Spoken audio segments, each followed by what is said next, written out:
So welcome in this lecture जिसमें हम लोग कवर करने जा रहे हैं अपना स्टैटिस्टिक्स 1 का वीकली एक्टिविटी 4.4। ठीक है, तो पहला ही क्वेश्चन जो इसमें आ जाता है दैट इज इसमें हमें क्या दिया गया है, एक हमें ग्राफ दिया गया है, ठीक है, एक हमें डेटा दिया गया है, एजेस दी गई हैं एंड IQ स्कोर्स दिए गए। ठीक है, तो हमें यहाँ पहला क्वेश्चन बताना है कि स्कैटर प्लॉट जो हम बनाएंगे ये इस टाइप का स्कैटर प्लॉट, तो उसमें हम एक्स एक्सिस में क्या लेंगे। तो ऑब्वियस सी बात है कि जो डेटा हमें कंटिन्यूस फॉर्मेट में दिया जाता है 10 11 12, यहाँ से हमें पता चल रहा है ना कि हमें 10 से स्टार्ट करना है, देन 11 मार्क करना है, देन 12 मार्क करना है, हमें इंटरवल्स तो लेने नहीं है, तो वो डेटा हम कहाँ दिखा देंगे, हम दिखा देंगे एज इन ईयर्स को एक्स एक्सिस पे। ठीक है, देन अगर मैं बात करूं अपनी सेकंड क्वेश्चन की, तो सेकंड क्वेश्चन में है कि Y axis variable if a scatter plot is constructed by researcher, तो हम वाई एक्सिस पे क्या शो करेंगे। तो वाई एक्सिस सिंपल है, एज इन ईयर्स हमने अगर एक्स एक्सिस पे शो किया है तो वाई एक्सिस पे IQ स्कोर शो करेंगे। अब देखो तीसरे में आपको स्कैटर प्लॉट बताना है, तो देखो scatter plot is very easy. सबसे पहले तो यहाँ ये देखो कि स्कैटर प्लॉट बनेगा कौन सा, तो एक्स एक्सिस पे हमें क्या लेना है, एक्स एक्सिस पे लेना है एज इन ईयर्स। तो एक तो ये वाला एज इन ईयर्स वाला है, एक ये वाला एज इन ईयर्स वाला है। अब आप पॉइंट चेक कर लो कि कौन सा पॉइंट सही बैठ रहा है, इससे देख के कि 10 पे 120 वैल्यू आ रही है IQ स्कोर की, नहीं आ रही है, 15 पे 98 आ रही है कि नहीं आ रही है, 1 by 1 चेक कर लो, जिसमें ऐसा हो रहा हो वो वाला आप मार्क कर दे। तो इस वाले में हो रहा था तो ये वाला देख मार्क कर देना। Is there a pattern in the scatter plot for the data given in table 4.4.1।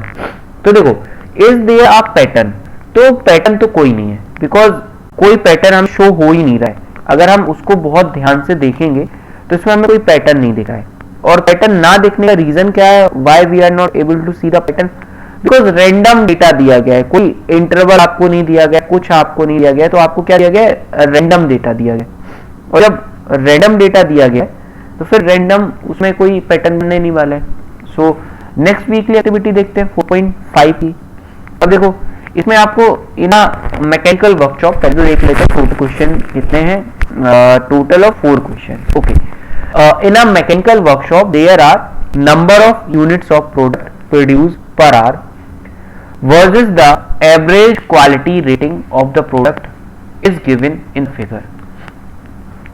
तो आपको एक मैकेनिकल वर्कशॉप में the number of unit of products per hour versus the average quality आपको दी गई है। तो नंबर ऑफ प्रोडक्ट्स लिखे हैं 1 2 पर आवर, ये दी गई है क्वालिटी। ठीक है, आपको क्या बताना है, आपको बताना है क्वेश्चन बताना है, based on this information choose the correct option.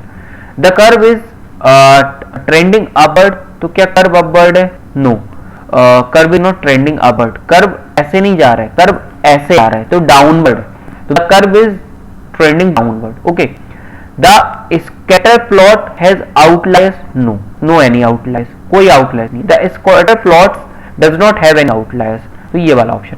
Outliers से मतलब कोई और डेटा भी है क्या इसमें साथ में, कोई आउटलायर है, नो, कोई आउटलायर नहीं है, सिंपल बस इनके बीच में नंबर्स ऑफ यूनिट प्रोड्यूस और क्वालिटी के बीच में ग्राफ्स था। दूसरा क्वेश्चन देखते हैं, box office collection in rupee variation with the number of ticket sold is given in figure. तो देखो आपको क्या दिया गया है, बॉक्स ऑफिस कलेक्शन ये दिया गया है यहाँ पे वाई एक्सिस में, in rupee variation with number of ticket sold, number of ticket जो शोल्ड करेंगे बेचे गए वो आपको एक्स एक्सिस पे दिया गया, आपको आंसर करना है correct option. The scatter plot is linear, तो देखो स्कैटर प्लॉट लीनियर तो है, स्कैटर प्लॉट लीनियर तो है। ठीक है, क्यों लीनियर है स्कैटर प्लॉट, 4 ऑप्शन है इसमें, क्यों लीनियर है, क्योंकि देखो एक लाइन में है सब कुछ एक लाइन में, तो क्या लीनियर है। The scatter plot appears to curve नहीं है भाई, कर्व थोड़ी ना, ऐसा थोड़ी ना है, वो तो सीधा एक लाइन में आ रहे हैं, सारे पॉइंट एक लाइन में आ रहे हैं इधर, तो ये क्या हो जाएगा, ये हमारा जो कर्व है, जो हमारा स्कैटर प्लॉट है वो लीनियर है।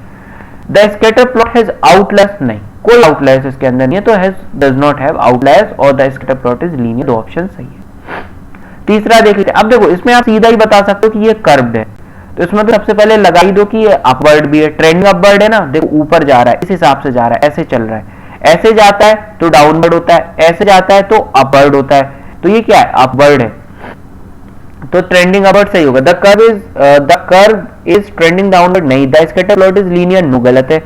The scatter plot appears to curve, yes curve है। The scatter plot has outliers, does not have any outliers, कोई आउटलायर्स इसके अंदर नहीं है। ठीक है, देन चौथा देख लेते हैं। अब चौथे वाले में एक बार देखते हैं, in a small town electricity department is interested in finding to. Question पढ़ लो, मैं एक्सप्लेन कर देता हूँ बस। The scatter plot variable are along the pattern. तो देखो इसमें एक बार देखो, क्या कोई पैटर्न बन रहा है? 100, 150, 200, 250, 300, हाँ पैटर्न तो बना है, बिकॉज ये पैटर्न के अराउंड ही दिए गए। बट एग्जैक्टली पैटर्न हम क्यों नहीं कह सकते इसके अंदर? एग्जैक्टली पैटर्न क्यों नहीं कह सकते? Why we are not giving it into patterns? Because कुछ आउटलायर्स हमारे निकल रहे हैं, ये तो इस वजह से हम पैटर्न में तो नहीं करते। The scatter plot is linear. तो देखो लीनियर तो है, ये रहा लीनियर है, पहला वाला सही हो गया। The scatter plot appears to curve. तो देखो कर्व तो नहीं है। The point are tightly clustered. तो टाइटली क्लस्टर्ड है, देखो पास पास है मतलब टाइटली क्लस्टर्ड है, ठीक है, ये भी पॉइंट सही हो जाता है। The scatter plot has the outliers. तो स्कैटर प्लॉट में आउटलायर्स भी हैं, देखो ये सारे आउटलायर्स हैं, ये सब आउटलायर्स हैं, ओके। तो ये भी कवर हो जाता है। देन अब इसी के साथ 4.6 भी देख लेते हैं, अगर ज्यादा क्वेश्चंस नहीं है, 3 ही क्वेश्चंस है, देख लेते हैं। Covariance between two variable is negative when both move in the opposite direction. Covariance negative है अगर टू वेरिएबल्स के बीच में अगर कोवेरियंस हमारा नेगेटिव होता है तो दोनों अपोजिट डायरेक्शंस में जा रहे हैं, ठीक है। थ्योरी के टाइम पे आपको बताया था जब थर्ड वीक की थ्योरी पढ़ी थी। Unit of the covariance of the two variable if one variable is measured in kilogram and other measured in meter, ठीक है। तो देखो अगर 1 किलोग्राम में है और 1 मीटर में है और कोवेरियंस निकालना है तो कोवेरियंस दोनों का मल्टीप्लिकेशन होगा, और जब दोनों का मल्टीप्लिकेशन है तो एक का किलोग्राम है एक का मीटर। अब चाहे मैं पहले वाले को पहले रखूं चाहे दूसरे वाले को, अब चाहे मैं केजी पहले रख दूं और मीटर बाद में रख दूं, चाहे मीटर पहले रख दूं और केजी बाद में रख दूं, तो दोनों ऑप्शन सही है, ठीक है। आते हैं तीसरे क्वेश्चन की तरफ। Calculate sample covariance for the following data set. अब सैंपल कोवेरियंस के लिए मैंने आपको एक फॉर्मूला बताया था, मैं एक बार आपको यहां पे दिखा भी देता हूं because I have also not remember, sorry. Sample variance formula, ठीक है। तो देखो सैंपल वेरिएंस का ये फॉर्मूला था, हम sigma of x i minus x bar करते थे अपॉन एन माइनस 1 करते थे, ठीक है। अब मैं आपको एक्सप्लेन कर देता हूं कि एग्जैक्टली ये होता क्या है, ठीक है। तो सैंपल वेरिएंस हम कैसे कैलकुलेट करते हैं? सैंपल वेरिएंस कैलकुलेट करने के लिए हमें क्या चाहिए? Covariance, sample covariance. तो sample covariance sigma of x sigma of y, नीचे लिखेंगे सिग्मा ऑफ, हम यहां पे सिग्मा ऑफ एक्स और सिग्मा ऑफ वाई क्या कर रहे हैं? समीशन दे रहे हैं इनका, ठीक है। और हम यहाँ पे क्या कर सकते हैं? इसके 2 फॉर्मूले होते हैं, मैं दोनों आपको बता देता हूं, ठीक है।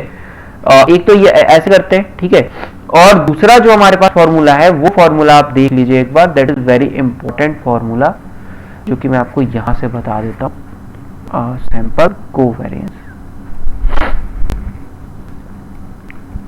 सैंपल कोवेरियंस सही नहीं आ रहा है यहाँ पे, sample covariance, okay, that is the formula. देखो सैंपल कोवेरियंस में हमें क्या करना है? एक्स आई माइनस एक्स बार और इन दोनों का मल्टीप्लाई करना है, जैसा कि मैंने आपको ऊपर बताया था। अगर 2 वेरिएबल है दोनों को कोवेरियंस मल्टीप्लाई होता है, ठीक है। मुझे रिमेंबर एक्चुअली नहीं आ रहा था तो मैंने देख लिया। तो हम क्या करेंगे? सबसे पहले एक एक्स की टेबल बना लो, यही एक्स की टेबल, इसमें ले लिया हमने 2, 4, 7, 11। एक y की टेबल बना लो, y में 30, 49, 60 और 55, ठीक है। करना क्या है जी? सबसे पहले तो हम क्या करेंगे कि हम यहाँ पे x माइनस एक्स बार निकालेंगे और y माइनस वाई बार निकालेंगे और दोनों का मल्टीप्लाई करके ऐड करेंगे यहाँ पे, ठीक है कहीं। तो देखो सबसे पहले x बार को कैलकुलेट करो। x बार क्या होता है? आपका मीन। y बार क्या होता है? y का मीन। 2, 4, 7, 11 को ऐड करो, 4, 2, 6, 6, 7, 13, 13, 11, 25 डिवाइड बाई 4। तो जो भी इसका मीन निकले उन सबको यहाँ 2 में से 4 में से 7 में से 11 में से माइनस करके लिख लो, ठीक है। 4, 2, 6, 6, 7, 13, 13, 11, 24 डिवाइड बाई 4, 2 ये 6 आ गया, ठीक है। तो 6 को सब में से हम लोग क्या करेंगे? माइनस करके लिख लेंगे, ठीक है। तो चलते हैं 2 - 6 करेंगे तो क्या आएगा 2 माइनस, मैं 1 मिनट पहले इरेज कर लेता हूँ। Okay okay okay okay okay okay, x minus x, 2 minus six, minus का 4, यहाँ माइनस का 2, यहाँ 1, और 6 5 11, यहाँ 5 आएगा। ठीक है, और y माइनस वाई बार एक बार निकाल लेते हैं। तो y माइनस वाई बार जब हम लोग करेंगे तो y बार पहले कैलकुलेट करना पड़ेगा। y बार कैलकुलेट करने के लिए फिर से कैलकुलेटर खोल के सेपरेट कर लेते हैं। तो एक बार बुलाओ भैया कैलकुलेटर भैया को, कैलकुलेटर भैया आ गए। जोड़ना किस किस को है, यहाँ पे हमें करना है 30 प्लस 49 प्लस 60 प्लस 55, इसको टोटल करेंगे एंड टोटल में हम लोग डिवाइड कर देंगे यहाँ 4 का। ठीक है, और यहाँ पे टोटल करके 48.5 हमारे पास आएगा। ठीक है, तो 48.5 माइनस 30 जब हम लोग करेंगे, ठीक है, तो ये कितना आता है 80.5, बट हमें उल्टा घटाना था तो यहाँ पे हम लोग क्या लिखेंगे, यहाँ पे हम लोग लिखेंगे माइनस 18.5। ऐसे ही सब में से आप माइनस करते जाएंगे, देन आप यहाँ क्या करेंगे, मल्टीप्लाई करेंगे 18.5 का 14 में, तो ये कितना आएगा, ये 74 के इक्वल आएगा। देन सबको आप यहाँ ऐड करेंगे, उस एडिशन को आप n से डिवाइड कर देंगे। n क्या है, इनका नंबर 4, तो आपका ये जो है कोवेरिएंस आ जाएगा। ठीक है, गॉट द आइडिया, इंट्यूशन। अब सॉल्व आप लोग खुद कर लीजिए। Thank you very much.